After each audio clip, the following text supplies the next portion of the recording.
திராட்சை ஒரு 200 gram, apple ஒன்று தோல் நீக்கிக்கணும், 2 வாழைப்பழம், ஒரு மாதுளைப்பழம், 6 பேருக்கு கஸ்டர்டு இந்த மாதிரி பொடிசாக கட் பண்ணின்னு திராட்சை, ஆப்பிள் பழத்தை இந்த அளவுக்கு பொடிசாக கட் பண்ணணும். பால் அதிலே போட்டுடலாம். ஆப்பிள் பழத்தை போட்டாச்சு, வாழைப்பழம், திராட்சை அதிலே போடு, மாதுளைப்பழம் அதையும் போட்டாச்சு. தேவைக்கு ஏற்ற சீனி போட்டுக்கலாம். நம்ம மில்க் மேடு ஒரு சின்ன டப்பா 100 கிராம் டப்பா, அதையும் அப்படியே ஃபுல்லாக அதில் ஊற்றி அப்படியே ரேஸாக கலக்கி வச்சு நம்ம ஃப்ரிட்ஜரில் வச்சு சாயந்தரம் நோம்பு திறக்கணும். ஒரு 7 பேர் இது வந்து நோம்பு திறக்கலாம்.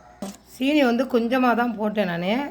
மில்க்கு இதிலலாம் நிறைய இனிப்பு இருக்குது, சும்மா ஒரு ஃபார்மட்டிக்கு கொஞ்சமாக சீனி போட்டேன். சாக்லேட் ஒரு 3 எடுத்து அப்படியே டெக்கரேஷன் பண்ணியிருக்கோம். அங்கே பாருங்கள், சூப்பராக இருக்குது பாருங்கள்.